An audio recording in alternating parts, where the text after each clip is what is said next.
2 years ago, we cancelled the fourth of our Woman in Power speaker series events as London went into lockdown. So it gives me double the amount of pleasure to welcome all of you to Fenwick of Bond Street in the Octagon Room this evening. I am delighted to introduce to you the esteemed Jo Ellison, editor of Financial Times How to Spend It. Amongst her many accomplishments, she holds a master's in history. So it will be such a pleasure to hear you in conversation with the renowned classicist Mary Beard. 5 years ago, I read Mary's Woman in Power, a Manifesto. As I read her eloquent descriptions of the many ways that women's voices have been silenced from ancient history onwards, I was struck by the realization that in my profession of fashion, women are still always seen and never heard. Thus, Woman in Power inspired my fashion show in autumn-winter 2019, a 2-hour marathon of 35 powerful women orators of all disciplines. The original show is on our YouTube channel, and I'm so happy that some of those women are here with us tonight. Mary continues to inspire my practice as I seek to dress women with both femininity and power. It's such a privilege to hear your thoughts on the topic, the massive topic, of feminism then and now.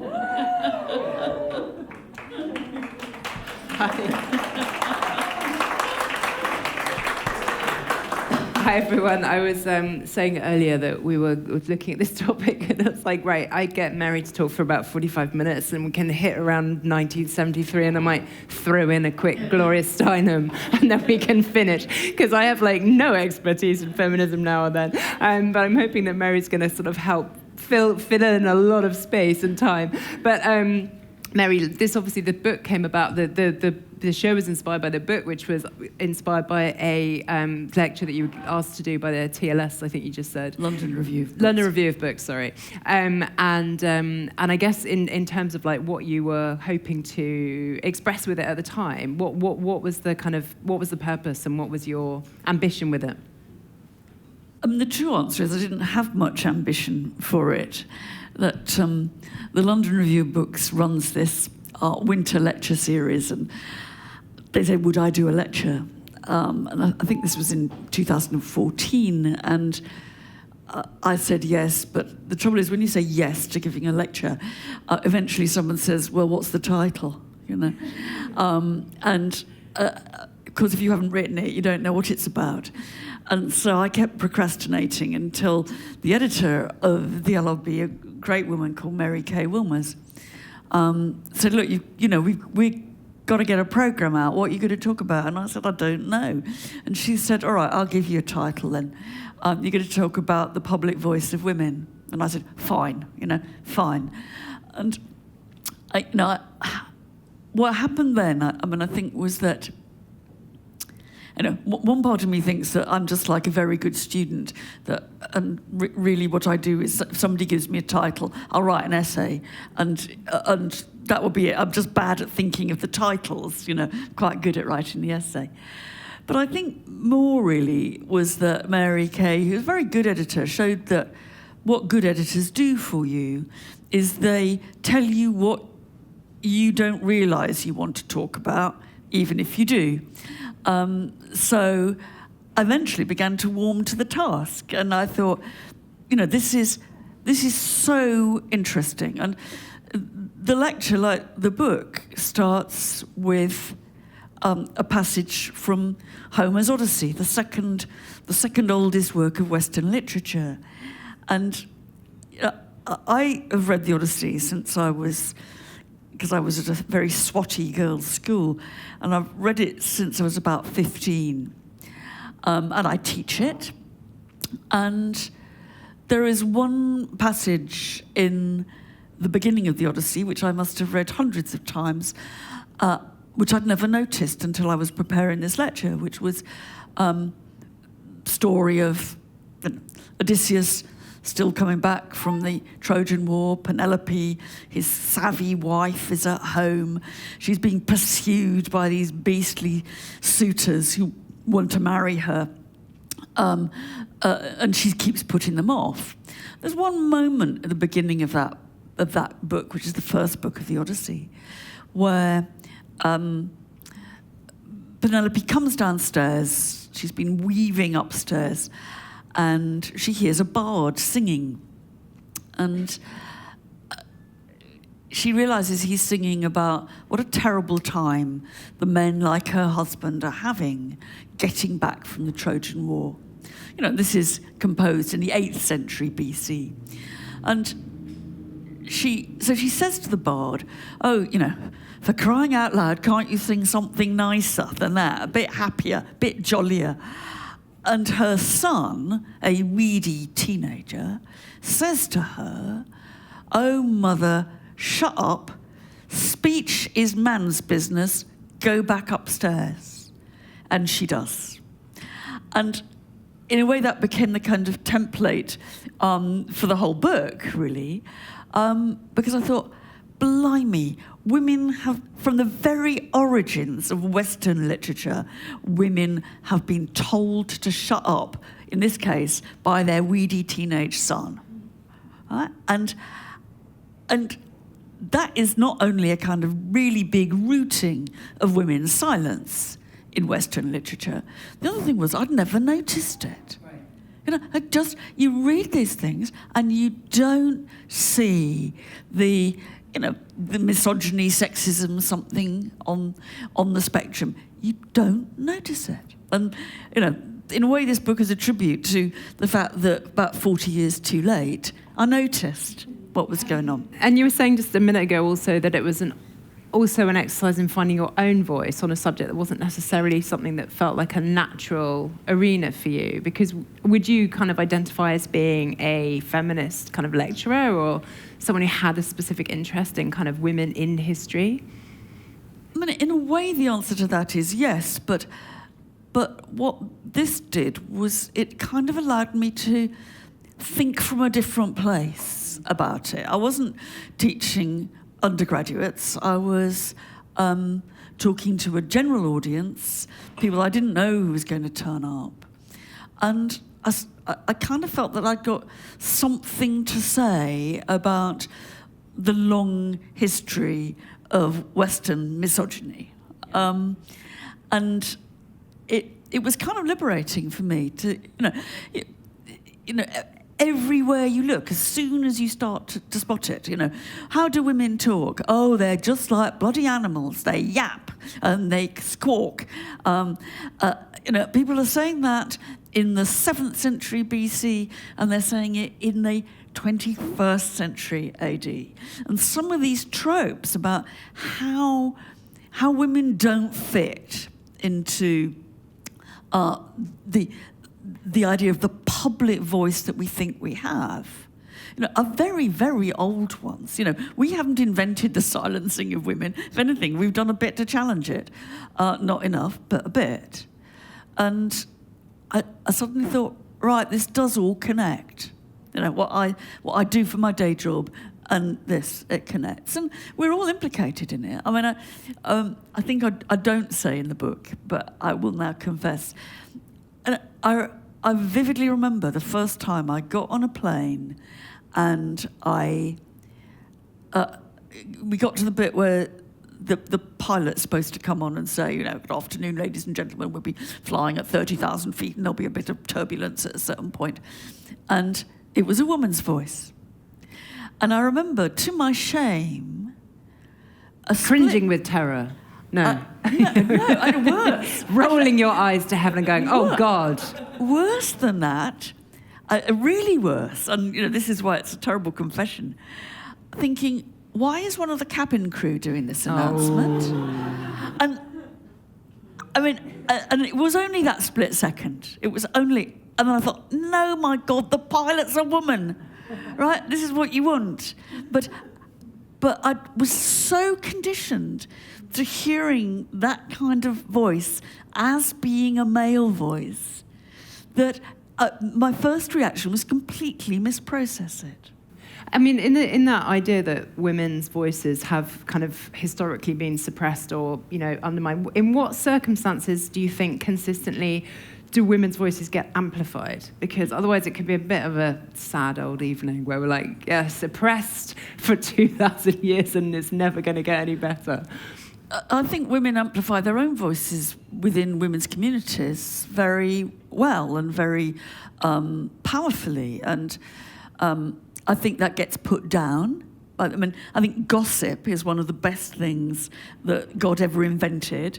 And if it's been taken over as a female form of discourse, I'm terribly pleased, but it's still a disempowered form of discourse. It's a belittled form. A belittled, yeah. You know, and I think that it is very hard to see, perhaps outside performance and music. You know, music. I suspect if we had we had some singers here, they would probably tell me I'm completely wrong, but I feel that there is a woman's voice that comes at me on the radio, which I have to take seriously in terms of song. But otherwise, I think that I think rather gloomily that women are silenced, and I think that the cartoon that I put at the front of the book it's an old Punch cartoon, and it shows an obviously kind of board meeting happening, and there's 6 or 7 blokes, and there's a woman, and the chair, who is of course a man, is turning to the woman and is saying, thank you very much, Miss Triggs. It's a great suggestion. Would one of the men like to make it now? Right. And I have never met a woman who doesn't recognise that moment. You know, whether they're women in the academy, in journalism, on the shop floor, in school teaching, or whatever. Now, I'm not for a minute saying that women are the only silenced people in this country, or in the West. That's clearly not the case. But they, in a sense, share a particular version of silencing. We're here ostensibly in the kind of context of a fashion conversation. Looking at a brand, I'd be interested to know what your perspective of whether women are empowered through their visibility, what they wear, or whether it can be this sort of, there's a terrible tension between being given the space and heralded for one's beauty or attractiveness or kind of, classically sort of feminine values or whatever, and then being kind of castigated for it as well. And that's always been the double bind of women, right back to the ancient Greeks and Romans. You want women to look nice, and then you blame them for looking nice. And when they look nice and have quite interesting things to say, what happens in Greek? I have to say that in terms of Greek and Roman male culture, you don't listen to them. Right. If they've got things to say, they're speaking out of turn. Now, what we don't know about the ancient world is whether there were countercultural communities of women who challenged that. Because if there were, and there might have been, they haven't gone into the literary tradition. And insofar as the literary tradition, going back to the ancient world, was preserved, in inverted commas, by a load of monks in monasteries, and they certainly didn't preserve the women's voices, did they, guys? No. So there's no way to redress But there is no way. Yeah. There is absolutely no way to redress the balance. But in observing the kind of realities of the day, like when you're walking around somewhere like Pompeii and you're looking at kind of women's lives and to what extent they might have any degree of kind of relevance in terms of understanding how we are today, what are the kind of consistent themes that come up for you in terms of what women were doing, where their place in society was? I suppose I think it's very depressing. Oh God, this is going to be so grim. Okay, but I will make it not depressed. But I've lived through an absolute revolution in how women in history have been talked about.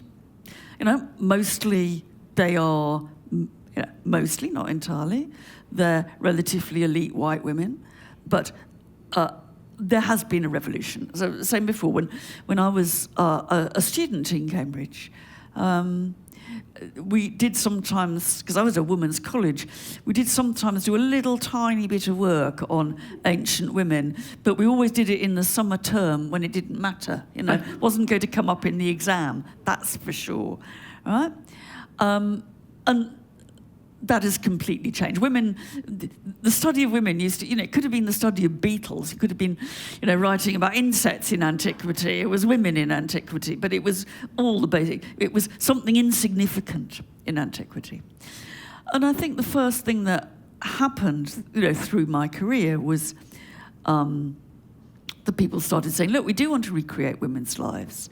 We want to think what they were doing when the guys were writing, etc., etc. And there was a, you know, that got a little way. I mean, it started to refocus the lens.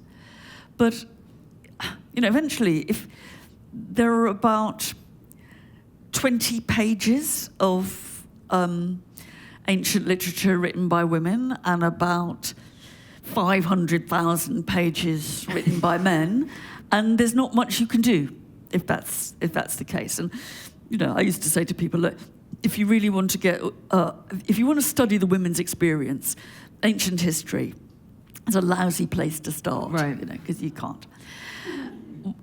What changed though, and you know, you can see this and you can predict this, I think, from, you know, the way different forms of literary and cultural feminism have gone, is that, you know, just before we all gave up and thought, oh, well, you know, we've only got Sappho, what else is there? Very interesting, but, it's, you know, it's only a little bit.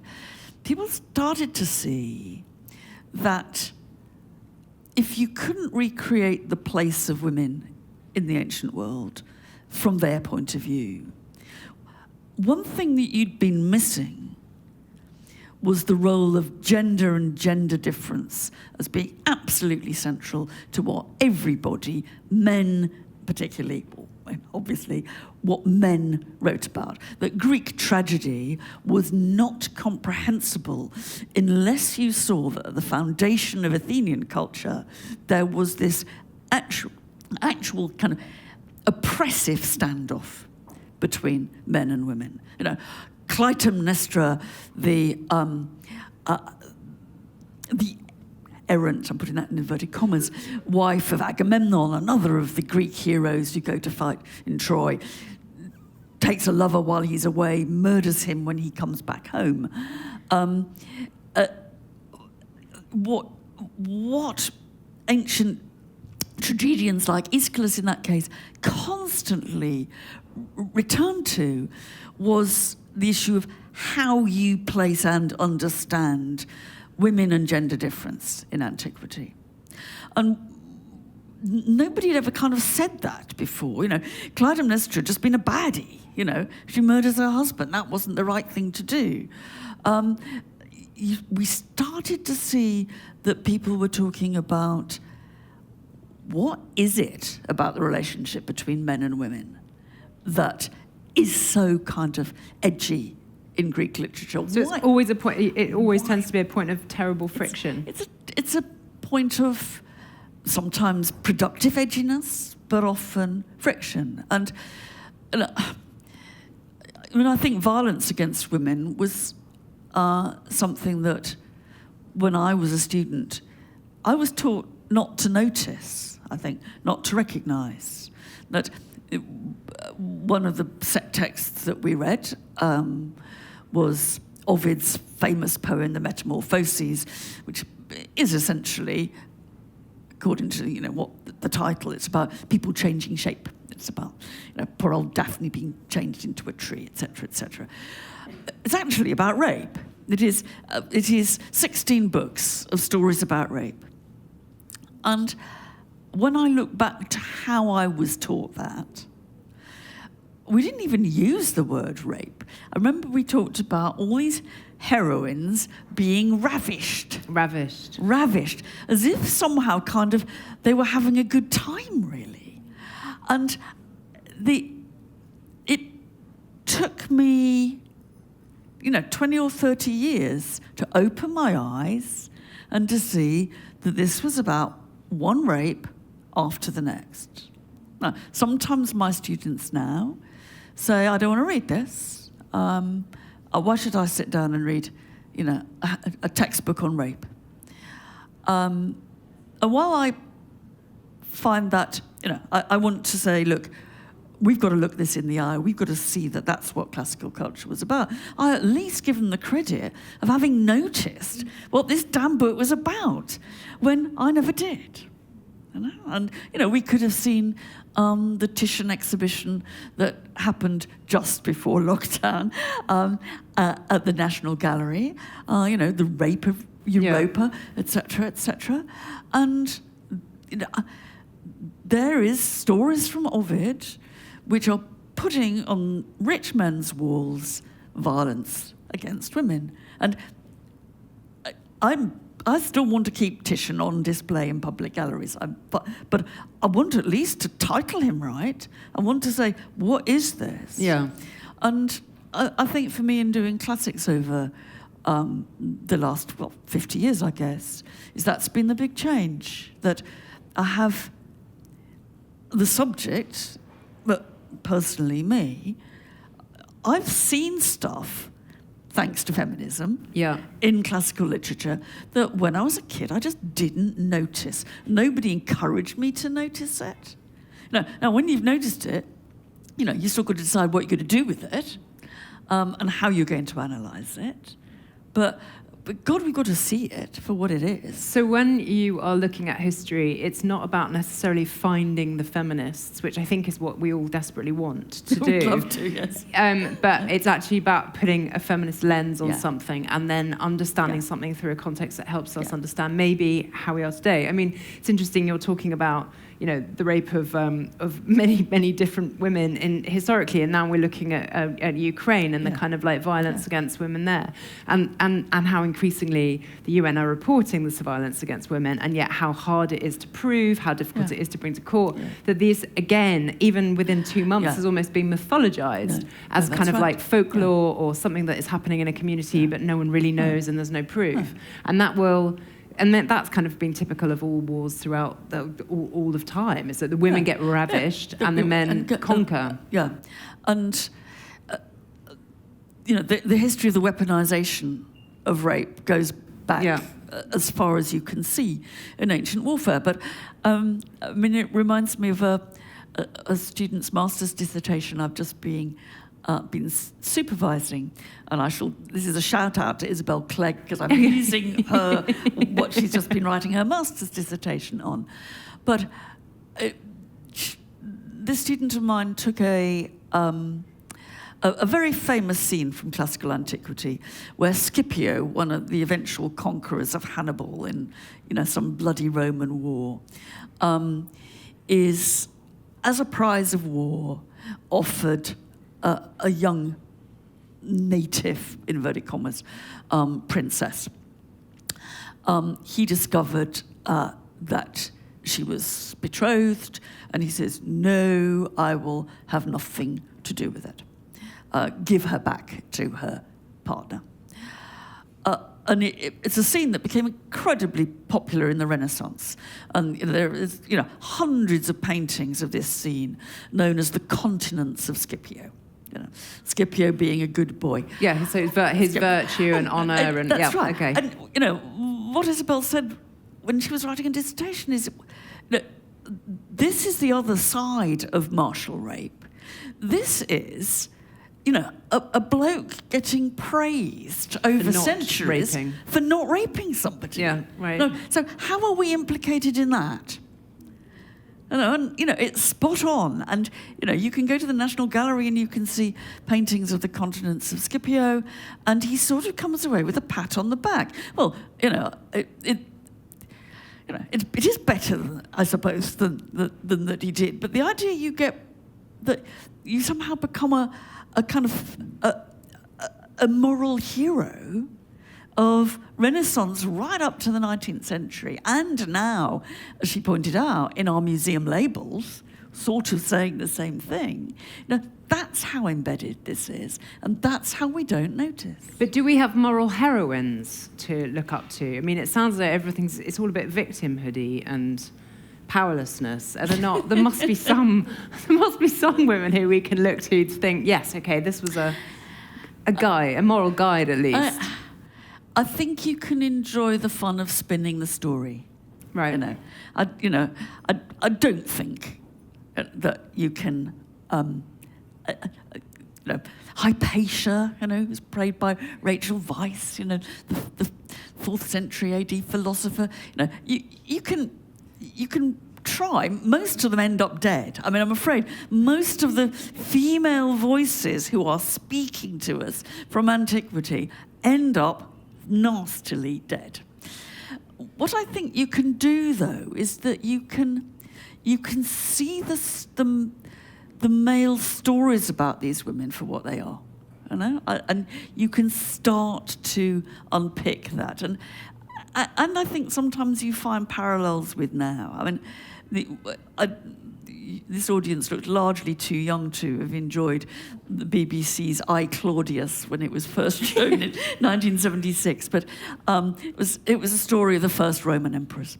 And anybody who knows the tiniest bit about the first emperors of Rome knows that, of course, the women were the masterminds behind the throne. They were poisoning away to bring their favoured progeny up to the throne. They were kind of ruling the joint in a sinister way, using a combination of poison and sex and gossip.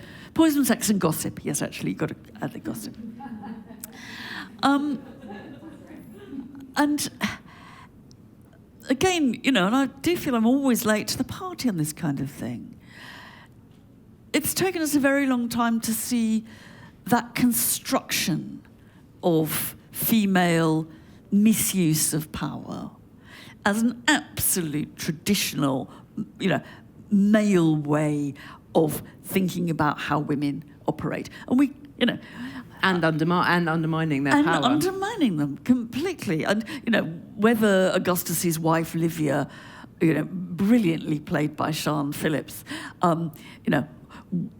was, a toughie, or whether she was not a toughie, she has been constructed in a narrative of history which has gone on for 2,000 years as the woman who is the illegitimate use of power. And, you still see it now. Well, Carrie Symonds, a perfect case. I was going to say, whispering away behind the scenes that is exactly... hosting her naughty parties. That's right. And I've got... None of us have any idea. Well, maybe some people here are much better connected than me, but I don't know what Carrie does, But I can see that she's the Livia character. Yeah. I can see that Sherry Blair was. Yeah.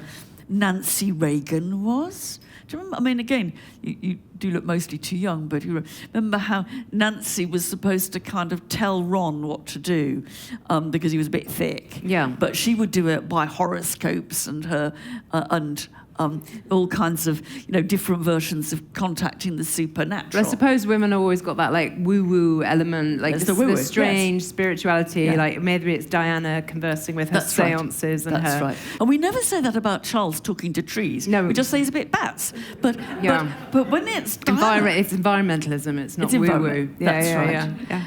And the patterns that have been set up for us to use to think with, they are not natural. They're just very, very deeply culturally ingrained, So what hope is there for us? How are we going to break this cycle? Well, I don't think I will live to see it, really. I mean, now worse than ever, right? I feel as though we've gone so far backwards that I don't even know quite where we're going. I think that... I can do the optimistic and the pessimistic. Yeah, go on. Do some optimism. Why not? Look, I've said that, in classics I've lived through a revolution. But I've lived through a revolution more generally about what women can or can't do. And, my mum was born before women had the vote in general elections. And by the time she died, she'd seen a woman prime minister. Now, she hated Margaret Thatcher, but she still thought that there'd been a change, the change that she wanted. And I think that's true for me. And I look at the working environment in which, I live my life. And, Cambridge has got a bloody long way to go still in all kinds of, accesses to, diversity of all sorts. But it's almost 50-50 male, female. And whereas I used to walk into the library that I mostly use, and it was all posh white men, it's now not all posh white men. They're not all white, they're not all men, and they're not all posh.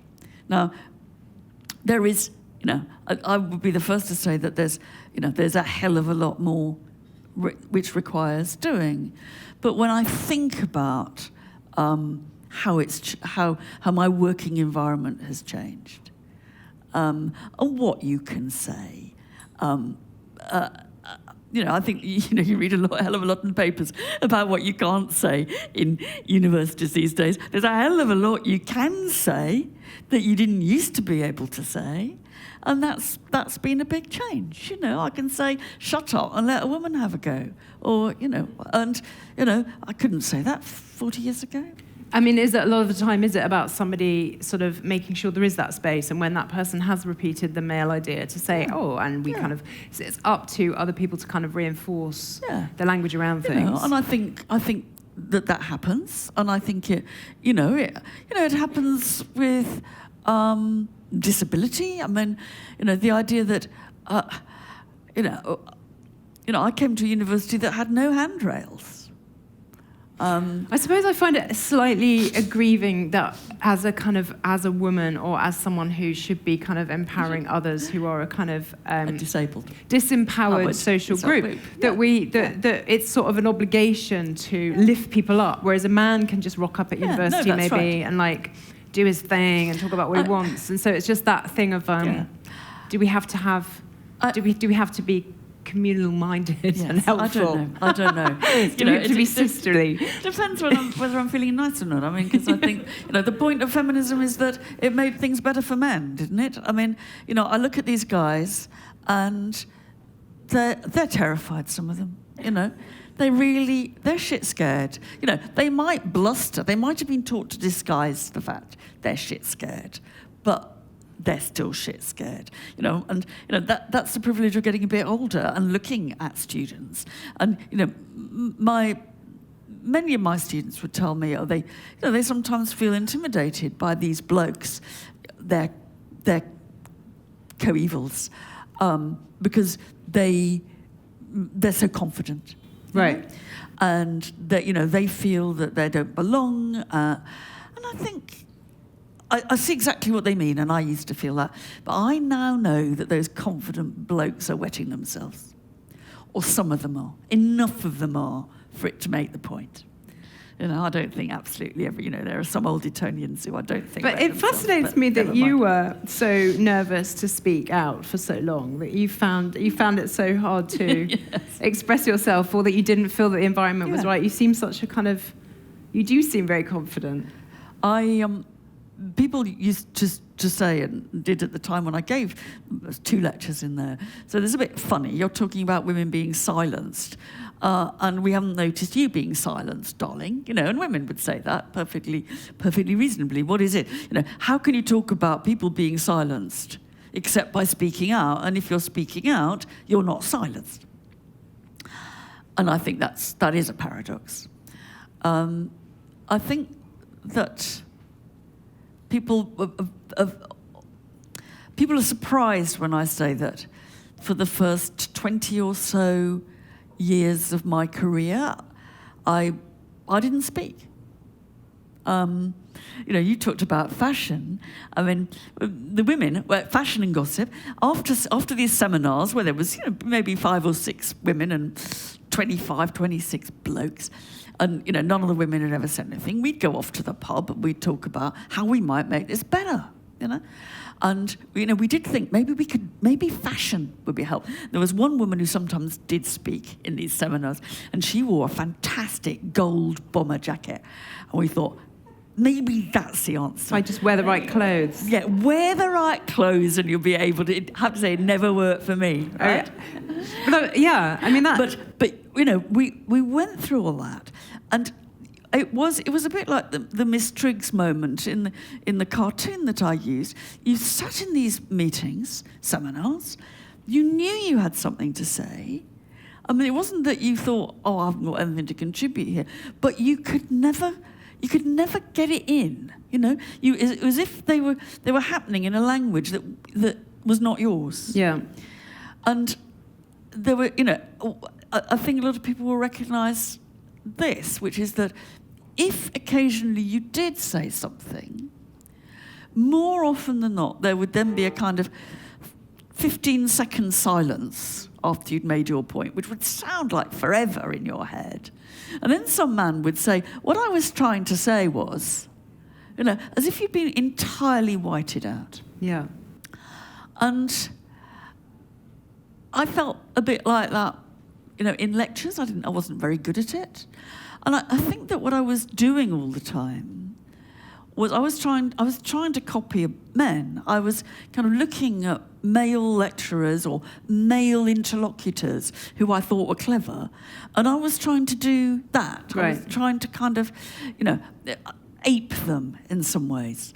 And I think that, of course, is totally undermining, because you sort of feel you're acting. You say something, and when you listen to it in your head, it's as if somebody else is speaking. So you're always in a kind of parallel universe from where the discussion really is. As I say, I don't think it is only women who experience this, but I experienced it as a woman. And I think that the one thing that changed for me, and I don't know how it changed, or if I did, I would tell you, was that I gave up trying to speak like a man. And I thought, I suspect some people think I do speak like a man, but I gave up trying to do that. And I thought, I'm going to say what I want to say in my words, and then that will be me. And if it falls flat, it falls flat. But I'm not pretending to be someone else. Yeah.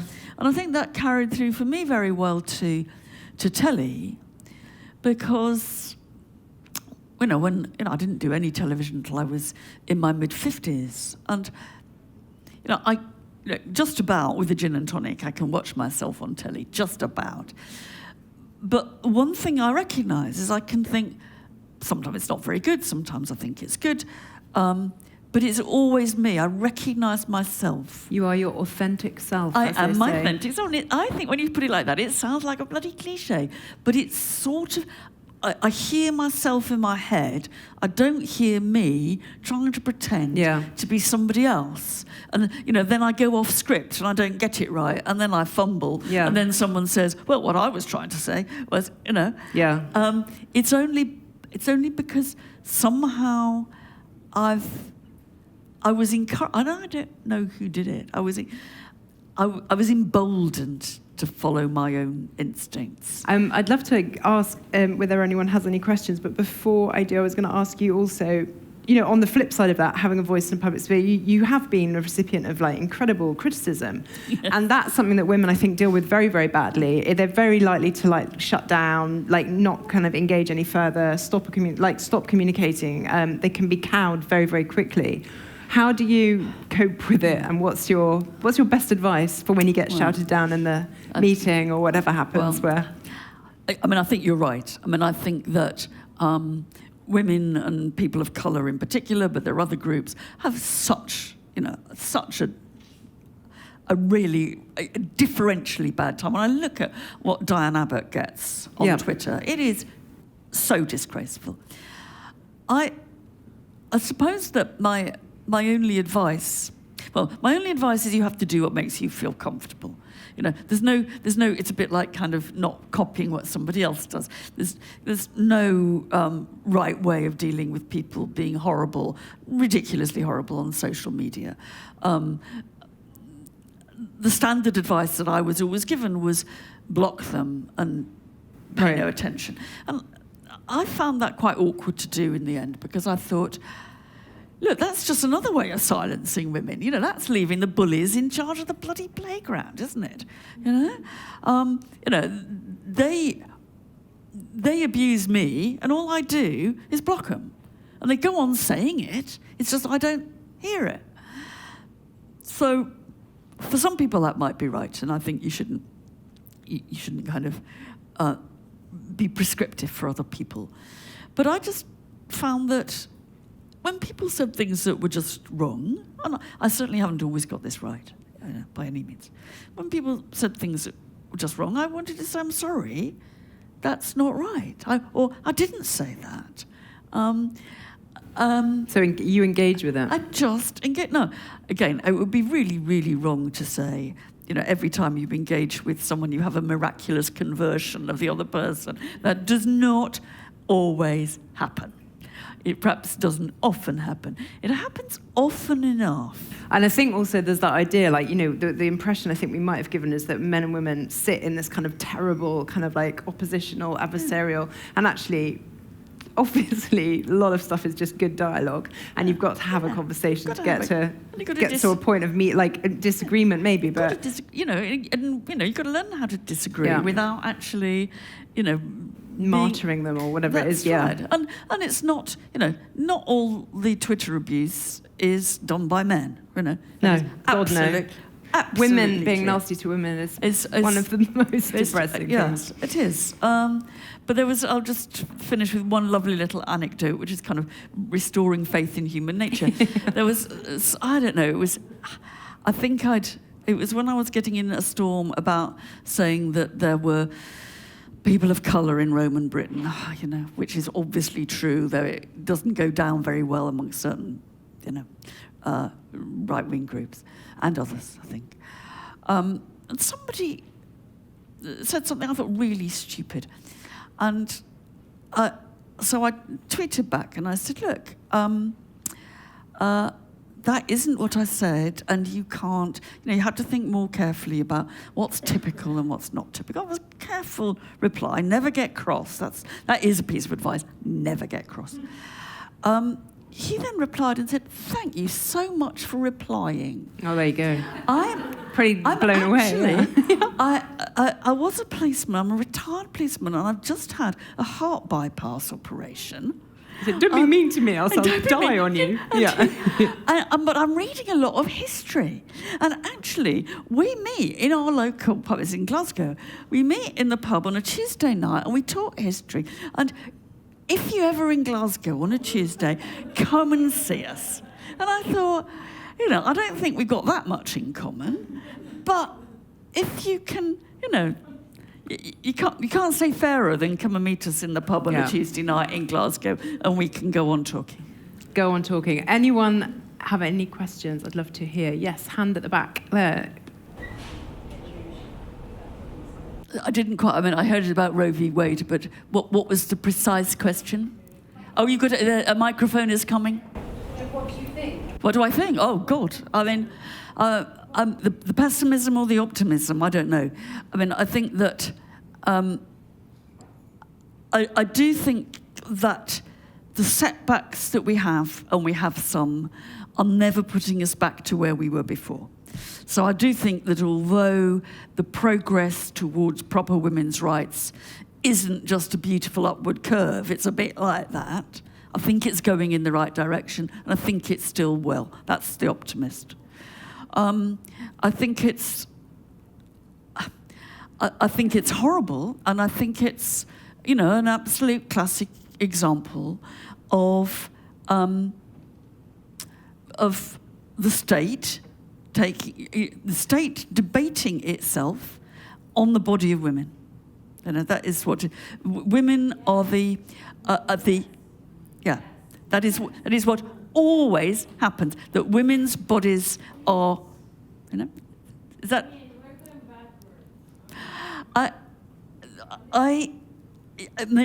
Yes, currently we are. I don't... my optimistic projection here is that we will never go as far backwards as I remember, and we will go forwards again. And so As it's my life has been, yeah, it is. I'm going backwards. It's my small world opinion, but what someone like you, what's your opinion about this? I mean, for me is, I have my best friend is 65 and he's a man and has a family and he lives in Miami and he's a music producer. And I wrote him the other day and he said, "Oh my God, Caro, you don't know what it means to wake up in a world where abortion has just been accepted in 13 countries, in 13 states. In my country, it's like going for me backwards. And that's a man who's 65 years old, and he tells me... Of course I think it's backwards. If you're asking me to take the long view, I hope that it's not backwards forever. No. But I mean, I suppose my view would be that I'm as worried about the privilege involved. We all know the what? Sorry. The privilege we know who will escape this. We know that rich women will be inconvenienced, but they will still get their abortions. And so it's the combo of poverty and gender. Yes, no, we will have that. I'm going to ask also for the next question. Sorry, because there's a few hands up. So if you don't mind sharing the mic a bit, It's a bit of a devil's advocate question. At what point do you think we'll be ready to raise the feminist debate into a humanist one? So you mentioned about the kind of the aping of lecturers and such like. I run and own a business, and quite a lot of the problems that I see are women putting those problems on themselves, because it's not a man who's saying, emulate me, be like me in a meeting, etc., but all too often I'm interviewing women who are putting a lot of these rods on backs. And what would your advice be to women in terms of other women to help relieve or alleviate that problem? And at what point does that sense of self-responsibility come in? I think it's very hard, and I think that my own, what was my career? Who helped my career? Well, in part, I was at a women's college, and I was helped by women teachers who, it was tough love, fucking hell, but it was, really important. And I hope I've done a bit of the same. I think, you never quite know, do you? I think that all women put a lot of burdens on themselves. You never see in a reference for a job about a male candidate. He's been really helpful to junior men, right? Though that's commonly comes out. And so we're bound together in some ways in this cycle of mutual dependence. Part of that is great. I've been a huge beneficiary of that. But in the end, it's a vignette of the powerlessness. It's that we need to, the women are expected to go the extra mile to help. Women of colour in Cambridge, I think, have, that's trebly the case, and but saying, I suppose I was told to toughen up a bit. I suppose some of the tough love I got from my teachers was stand on your own 2 feet, but they didn't really mean it, I don't think, and I think it's very, very hard. And what would it look like? What will it look like when we've won? That's what I wonder. The back. Hi, thanks very much. Really lots of fascinating insights. Just to take you back to your particular field, I wondered if you had any insight as to why so many classicists are women these days, not just you, but Bettany Hughes, Edith Hall, Daisy Dunn, Natalie Haynes. I could go on. Bettany Hughes, I think I meant to say. So first of all, why do you think it's happened? And secondly, what effect has it had on the actual teaching of the classics and our interpretation of them? Might I hazard that they're a bit younger than you, some of them? Edith is a little bit. Yeah, they're all younger than me. Maybe They're all young. They're all followed younger Mary. than me. They've seen Mary on the telly, and now they want to do the same thing. I think if you said that to Edith Hall, she would object. I don't know. It's got to be a factor, surely, like being in a public sphere talking about the ancient world, surely. It means women can think of doing it. Clearly, that in part that's the case. It's the old role model argument is one that we shouldn't knock. I think, however, that it's interesting that of the people you mentioned, it's only Edith Hall who has a full-time academic job. And I think that the cultural creative sector, because you could move on to people like Madeline Miller or whatever, have really, Charlotte Higgins, have really opened up different ways of what it was to study antiquity. If you go to universities, and who they're hiring, they're doing better. But, for several years, I was the only woman in my faculty in Cambridge, and there's now about 8, but there's about 26 men. And I think that the academic profession as an academic profession has been slower to catch up. But I think that simply, if you ask people to name a classicist now, you're right. Most of from people who are in some ways active in the public sphere are, they would almost all be women. And I think they are both changing the field, and they're a beneficiary of the way that the field had changed, so that they felt that there was a place for them to do what they wanted to do. So I think it's always very kind of intersecting, probably. But it's great, and fiction has had a huge amount to do with this. Fiction both by men and women. And Robert, I wrote my PhD thesis on Cicero, and I never managed to convince anybody that Cicero was remotely interesting. And Robert Harris comes along and writes a trilogy about him, and everybody thinks he's sexy. I think we've got time for one more. Yeah, the back there. Thank you. As you rightly illustrated, women were, frankly, severely oppressed in the ancient world.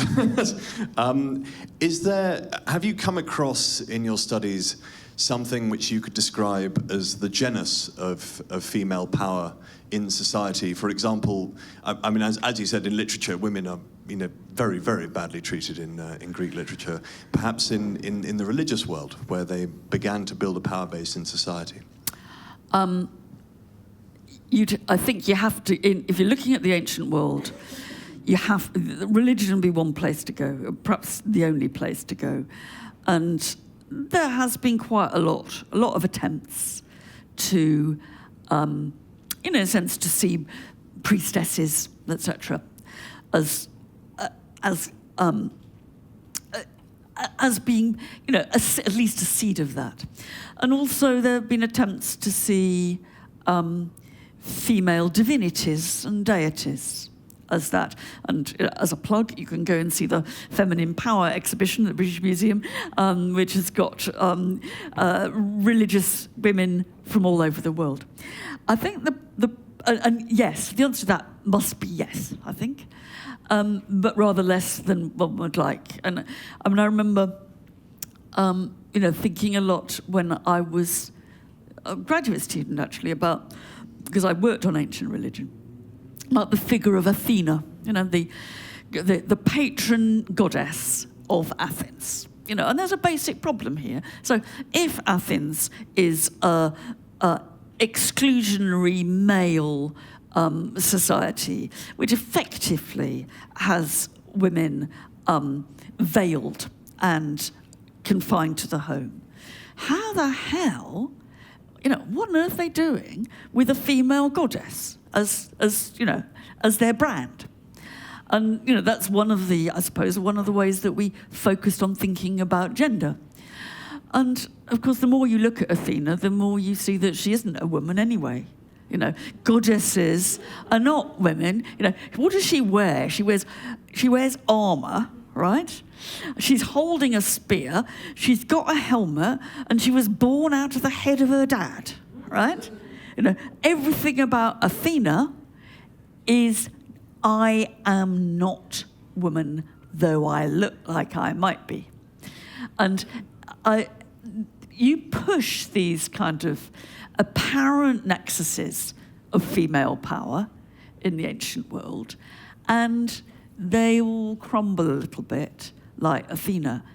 However, I think that the sort of debates that they bring up and the way they were debated shows you that, let's say, 5th century Athens was worried about gender, and I'm sort of old-fashioned enough to think that nobody oppresses anybody else without worrying about it a bit. And the ancient world would be a good example of that. They're going on about women all the time, right? Because they're busy telling their mums to shut up. They're busy telling their mums to shut up. Must right, have a factor. But I think it's there is a way in which oppression takes a hell of a lot of cultural energy to justify. And of course that enables us to come in and rewrite the story. Well, thank you very much. That was brilliant. Thank you.